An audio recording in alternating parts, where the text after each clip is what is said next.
What a difference 48 hours makes in the cryptocurrency market. Lucky I spoke about the Fed and the crypto crash on Saturday because of the last 24 hours, we've basically seen nothing. It's been a bit of a dead market. However, we do have a new week in crypto, which means Michael is back on the channel looking at the Bitcoin trading. In this video, he has a ton of insight into the price of Bitcoin this week. And if you are interested in trading, make sure you check out his channel. Link is in the top of the description. And also join us on Patreon. Links are also in the description. And if you can spare 2 seconds to tap the like button and the subscribe button, I promise there'll be no ad right here. We're into our 8th week of 2022, and as far as I can tell, there's been very little good news socially, economically, and on the charts with fears of war, inflation, and downtrends pretty much across the board. As an individual, of course, I don't want to see war or anyone dying. And as an investor, I want to see my long-term portfolios go up. But as a trader, I'm concerned about the chart, managing risk, and taking a chunk out of the middle no matter which way it goes. Welcome to Jason's channel. I'm your host, Michael, Jason's younger brother.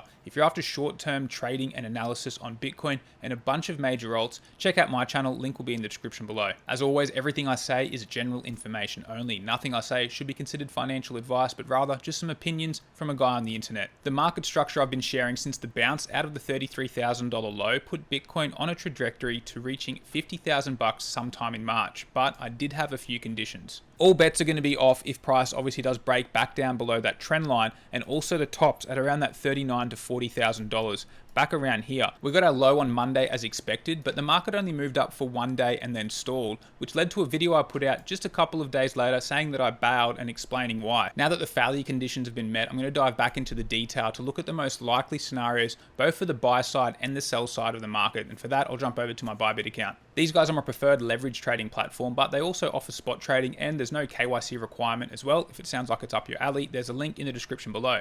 Up on the chart at the moment, I'm on Bitcoin on the weekly chart. I'm going to be starting zoomed out and then zoom down to the intraday charts to look for the key support and resistance levels. But zoomed right out at the moment, we can see broadly speaking, Bitcoin has just been in a large consolidation pattern since the start of 2021. It's got some big swings up and down. Now, I'm calling this big picture accumulation, which means if it's accumulation, the resolution is more likely to be to the upside and a break from the tops and then higher prices again. But since we are zoomed right out on the weekly charts, this could take many weeks, months, and potentially even into next year for that to happen. So it's now a matter of just navigating the waters, these rough waters as they are, because we're just obviously a long way from the current all-time high at the moment, and we're starting to hover around the previous lows of last year. So one key price to keep in mind is the highs of the previous cycle tops, and that came in at about $20,000. So we're a long way from there now, and I will be talking about some shorter term trading in the moment, but I just want to be looking at the big picture so we can gauge what's going on in the macro market before we zoom into the detail, so we can just expect whether we're going to be seeing long-lived moves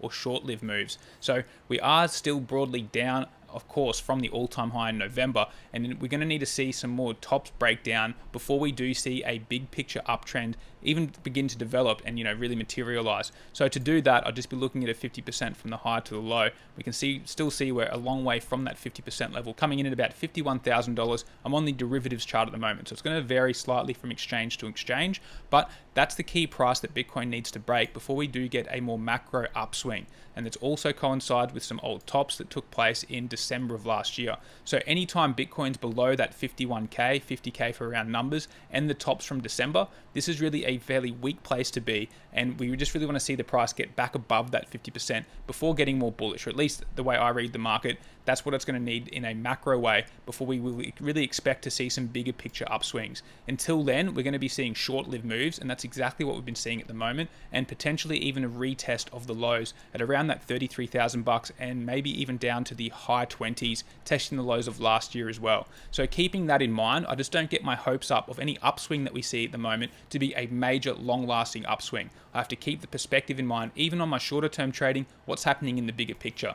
From the weekly chart, I've dropped down to the daily chart so we can look for some more immediate support and resistance levels. So we know that 40 to 42K is a key price for Bitcoin because we had lots of previous congestion. We had some old tops and old bottoms at that price. And looking left on the chart, we can see that we've had some lows both from January and also from December, and not only that, even September, and it's just been a key price throughout. So now that Bitcoin's broken down from the top side and we're going to be approaching this price from the underside, I'm just going to be expecting that we may likely get some resistance at around that $40,000 to $42,000. So any rally up until that point is more likely a relief rally on this particular downswing here. So that's what I'm keeping an eye out for, especially after I zoom into the 4-hour chart. We're going to be seeing those key prices a little bit closer.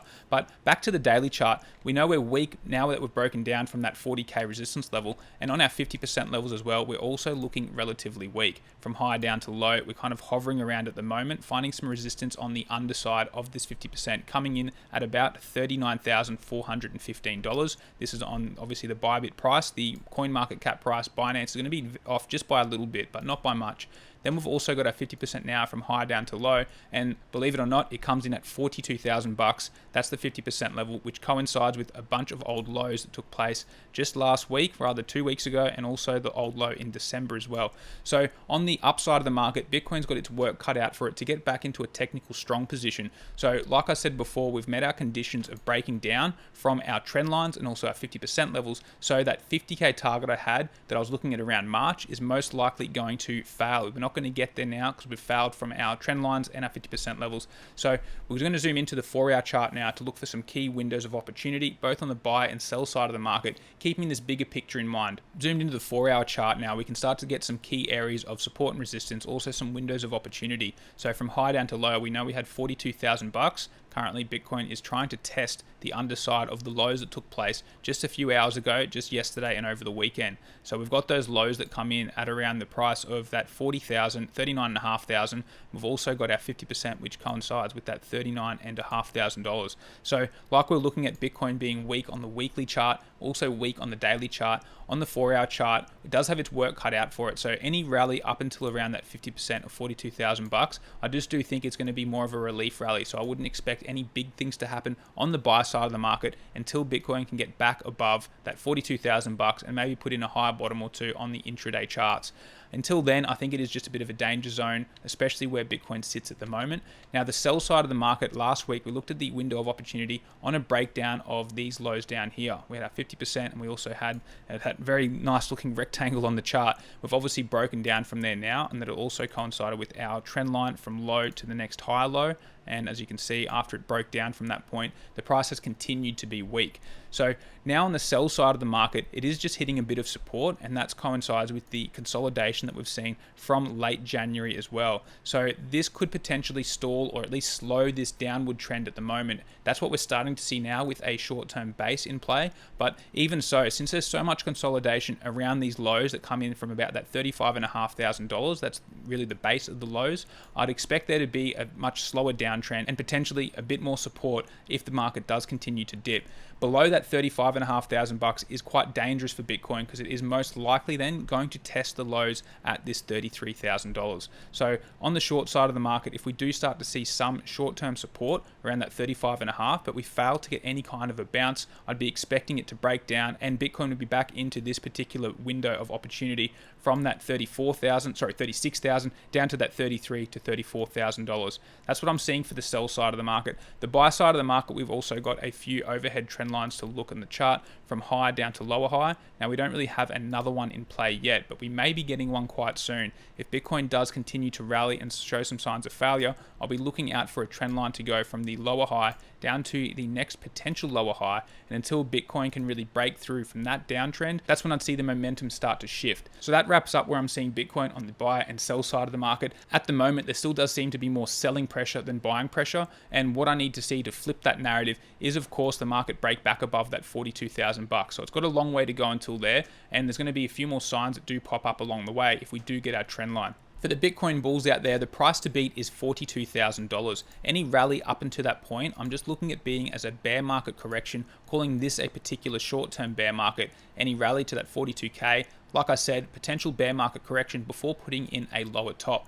Now, we're going to be getting more information over the next day to 2 days to see if this support level at around that $38,000 can hold, or if we are in fact going to be heading back down below that 35.5K and testing the lows of $33,000. Now, if you want some more short-term Bitcoin market updates and a bunch of altcoins too, make sure you check out my channel. Link is in the description below. Thanks for watching, and until next time, I'll catch you then.